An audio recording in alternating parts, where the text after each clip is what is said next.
saya akan menjelaskan tentang iklim matahari dan iklim fisis. Yang pertama, iklim matahari.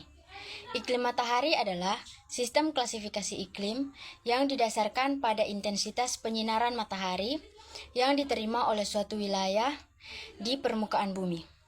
Klasifikasi ini berkaitan erat dengan letak geografis suatu daerah terhadap garis lintang dan posisi relatifnya terhadap matahari. Iklim matahari biasanya dibagi menjadi beberapa zona berdasarkan letak lintangnya, yaitu yang pertama, zona tropis. Zona ini terletak di antara 23,5 derajat lintang utara dan 23,5 derajat lintang selatan yang mendapat sinar matahari sepanjang tahun dengan intensitas tinggi. Yang kedua, zona subtropis. Zona ini terletak antara 23,5 derajat hingga 40 derajat lintang utara dan selatan yang memiliki musim panas yang hangat dan musim dingin yang lebih ringan dibandingkan zona sedang. Yang ketiga, zona sedang. Zona ini terletak antara 40 derajat hingga 66,5 derajat lintang utara dan selatan yang mengalami variasi musim yang cukup jelas seperti musim panas, musim dingin, musim semi, dan musim gugur. Yang keempat, zona kutub. Zona ini terletak di atas 66,5 derajat lintang utara dan selatan hingga kutub. Pada zona ini, matahari bersinar dalam waktu singkat, menyebabkan iklim yang dingin sepanjang tahun. Faktor-faktor yang mempengaruhi iklim matahari, yang pertama adalah garis lintang. Garis lintang menentukan sudut datang sinar matahari. Yang kedua, ketinggian. Semakin tinggi tempat, maka semakin rendah suhunya, meskipun berada di zona tropis. Yang ketiga, gerak rotasi dan revolusi bumi. Gerak rotasi dan revolusi bumi ini menentukan panjang hari dan variasi musim. Yang keempat, kemiringan. Kemiringan sumbu bumi. Kemiringan sumbu bumi membuat distribusi penyinaran matahari berada di berbagai wilayah. Selanjutnya, saya akan menjelaskan terkait iklim fisis. Iklim fisis adalah klasifikasi iklim yang didasarkan pada kondisi fisik suatu wilayah seperti bentang alam, ketinggian vegetasi, dan pengaruh geografis lainnya. Berbeda dengan iklim matahari yang bergantung pada lintang dan penyinaran matahari, iklim fisis lebih memperhatikan hubungan antara elemen fisik wilayah dan kondisi iklim yang dihasilkan. Iklim fisik diklasifikasikan menjadi beberapa bagian, yaitu yang pertama, iklim pegunungan. Iklim pegunungan terjadi di wilayah ketinggian lebih dari 700 meter. Suhu lebih rendah dan curah hujannya tinggi. Yang kedua, iklim pesisir. Iklim pesisir berada di dekat laut atau samudra. Suhu lebih moderat karena pengaruh laut atau amplitudo suhu kecil. Yang ketiga, iklim gurun. Iklim gurun di wilayah dengan curah hujan sangat rendah, titik suhunya ekstrim, panas di siang hari, dan dingin di malam hari. Yang keempat, iklim hutan hujan. Iklim hutan hujan terjadi di wilayah dengan vegetasi lebat dan curah hujan tinggi. Suhunya cenderung hangat dan lembab sepanjang tahun. Faktor yang mempengaruhi iklim fisis yaitu yang pertama, ketinggian. Faktor ketinggian tempat. Ketinggian tempat, semakin tinggi suatu wilayah, maka semakin dingin iklimnya. Yang kedua, jarak dari laut. Wilayah dekat laut cenderung memiliki iklim lebih lembab dan stabil. Yang ketiga, vegetasi. Hutan lebat menghasilkan kelembaban yang tinggi, sedangkan daerah gundul lebih kering. Baik, selanjutnya saya akan menjelaskan kaitan dari kedua iklim tersebut dengan wilayah di Timur Tengah Utara. Yang pertama, kaitan iklim matahari dengan wilayah Timur Tengah Utara atau TTU. Timur Tengah Utara berada di zona tropis sekitar 9 derajat lintang selatan yang menerima intensitas sinar matahari tinggi sepanjang tahun. Titik iklim ini menghasilkan suhu rata-rata yang hangat, musim hujan dan kemarau yang teratur, serta curah hujan musiman. Titik gerak semu matahari mempengaruhi pola musim di Timur Tengah Utara dengan musim kemarau panjang dan musim hujan singkat. Potensi yang dimiliki di wilayah TTU yaitu yang pertama, pertanian, seperti budidaya tanaman jagung, sorghum, dan ubi. Yang kedua, peternakan. Sabana mendukung pengembangan ternak seperti sapi dan kambing. Yang ketiga, energi surya, di mana intensitas matahari tinggi cocok untuk pembangkit listrik tenaga surya. Yang keempat, pariwisata. Wisata alam khas sabana dan pegunungan seperti Mutis. Yang kelima, pengelolaan produk lokal. Hasil pertanian, ikan, dan tenun tradisional. Iklim matahari di TTU menciptakan peluang besar dalam berbagai sektor, terutama jika dikelola secara berkelanjutan. Yang kedua, kaitan iklim fisis dengan wilayah di Timur Tengah Utara. Iklim fisis di TTU dipengaruhi oleh kondisi geografis, seperti topografi pegunungan, vegetasi sabana, dan jaraknya dari laut. Wilayah perbukitan seperti Gunung Mutis membuat TTU memiliki suhu lebih sejuk di dataran tinggi. Sementara sabana menunjukkan iklim tropis kering dengan curah hujan musiman yang rendah.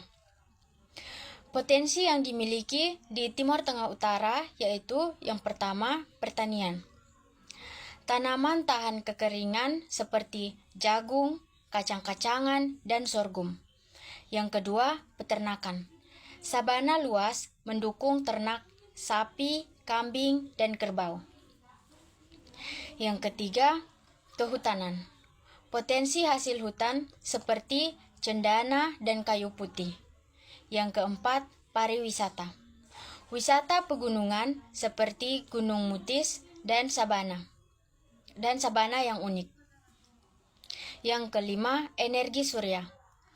Kondisi geografis mendukung penggunaan panel surya. Kondisi fisik TTU menciptakan peluang besar dalam pertanian, peternakan, dan pengelolaan sumber daya alam secara berkelanjutan. Saya Florianus Francis Pineul akan menjelaskan klasifikasi iklim berdasarkan iklim Köppen dan iklim Trondheim. Yang pertama itu iklim Köppen. Köppen adalah klasifikasi iklim berdasarkan rata-rata suhu dan curah hujan dalam beberapa tahun atau bulan. Berikut tipe klasifikasi iklim. Yang pertama itu iklim tropis. Suhu rata-rata per bulannya itu lebih dari 18 derajat Celcius. Curah hujan dan penguapannya tinggi, namun tidak memiliki musim dingin. Iklim tropis dibagi menjadi 3 iklim. Yang pertama itu iklim hujan tropis. Iklim ini memiliki curah hujan yang sangat tinggi. Yang kedua itu iklim monsun tropis. Iklim ini memiliki curah hujan yang sangat melimpah. Yang ketiga itu iklim sabana tropis. Iklim kering dengan rata-rata curah hujan kurang dari 60 mm. Yang kedua itu iklim kering. Curah hujannya sangat sedikit, namun penguapannya itu sangat tinggi, akan tetapi tidak memiliki cadangan air. Yang ketiga itu iklim sedang. Pada suhu rata-rata pada bulan panasnya itu lebih dari 10 derajat Celcius dan suhu rata-rata bulan dinginnya itu 3 derajat Celcius sampai 18 derajat Celcius. Yang keempat itu iklim dingin. Suhu rata-rata bulan dingin yaitu kurang dari -3 derajat Celcius. Dan suhu rata-rata bulan panas yaitu lebih tinggi 10 derajat Celcius. Yang kelima itu iklim kutub. Suhu rata-rata bulan panasnya itu kurang dari 10 derajat Celcius. Dan suhunya itu dingin sepanjang tahun. Jadi di Kabupaten Timor Tengah Utara itu termasuk dalam klasifikasi iklim sabana tropis karena daerahnya kering dan rata-rata curah hujannya itu kurang dari 60 mm dan hanya memiliki 2 musim yaitu musim hujan dan musim kemarau. Berikut saya akan menjelaskan klasifikasi iklim berdasarkan iklim Trondheim. Jadi, iklim Trondheim adalah klasifikasi iklim berdasarkan kondisi air dan potensi evapotranspirasi di suatu wilayah. Berikut tipe klasifikasi iklim Trondheim. Yang pertama itu iklim mikrotermal. Musim dinginnya sangat dingin dan potensi evapotranspirasinya sangat rendah. Yang kedua itu iklim mesotermal. Iklim sedang, tidak. Klasifikasi iklim menurut Miller. Klasifikasi iklim Miller didasarkan pada suhu, kelembapan, dan curah hujan yang dipengaruhi oleh letak geografis suatu daerah. Miller membagi iklim menjadi beberapa jenis, diantaranya iklim A, subtropis, daerah yang memiliki suhu rata-rata bulanan lebih dari 18 derajat Celcius dan musim hujan yang cukup jelas. 2. Iklim B subtropis memiliki musim kemarau yang jelas dan suhu rata-rata lebih rendah pada iklim subtropis. 3. Iklim C sedang biasanya ditemukan daerah yang lebih tinggi atau dekat dengan garis lintang yang sedang dengan suhu yang lebih sejuk dan musim kemarau serta hujan yang teratur. 4. Iklim D dingin. Iklim ini biasanya ditemukan di wilayah pegunungan tinggi dengan suhu yang lebih rendah. Nah, Kabupaten Timor Tengah Utara termasuk iklim A, tropis atau iklim panas sepanjang tahun dan 2 musim utama yaitu hujan dan kemarau. Yang berikut klasifikasi iklim Oldeman. Klasifikasi iklim Oldeman yaitu klasifikasi iklim berdasarkan curah hujan yang difokuskan pada bidang pertanian. Tipe-tipe iklim Oldeman. 1. Iklim A sangat basah, curah hujan tahunan lebih dari 2.500 mm dengan distribusi hujan yang merata sepanjang tahun. 2. Iklim B basah, curah hujan tahunan antara 1.500 mm hingga 2.500 mm dengan musim hujan yang jelas. 3. Iklim C cukup basah, curah hujan tahunan antara 1.000 mm hingga 1.500 mm dengan musim kemarau yang jelas. 4. Iklim D sedikit basah, curah hujan tahunan antara 600 mm hingga 1.000.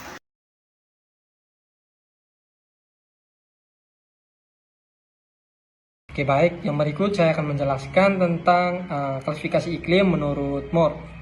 Jadi, klasifikasi iklim menurut Moore ini adalah sistem klasifikasi iklim yang digunakan untuk wilayah tropis.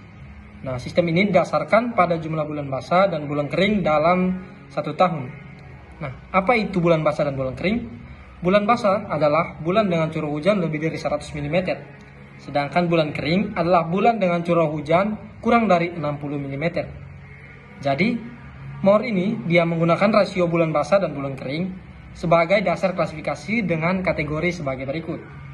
Yang pertama, iklim A atau sangat basah.